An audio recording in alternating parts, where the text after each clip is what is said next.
La sequera golejadora preocupa i molt en l'Elx, que només ha marcat 2 gols des que ha començat la temporada. Hem parlat amb Manuel Quesada, va vestir la camiseta franja verda més de 300 partits i va viure en primera persona com la falta de gol li va costar a l'equip el descens a segona. Un gol contra l'Almeria de Collado i el de l'Honor de Ponce contra l'Atlètic és l'escàs balanç golejador de l'Elx aquestes primeres jornades. Manuel Quesada, jugador de Crevillent, va militar 9 temporades en l'Elx.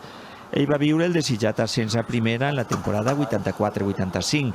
En la jornada 6 portaven 2 gols, van acabar la Lliga amb només 17. D'avui en dia veig jo que té que remuntar perquè no és possible. Aquest equip té que anar més perquè la gent és pràcticament quasi la mateixa. Quesada jugava de central i sa campanya en primera les no va encaixar molts gols.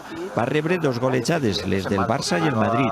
L'equip franjaver de Francisco ha d'ajustar millor la defensa. En l'aspecte defensiu, perquè van clavar molts gols que no haurem tingut que entrar. Quesada va debutar contra el Barça en el Festa d'Elx i va anar al partit fent autostop.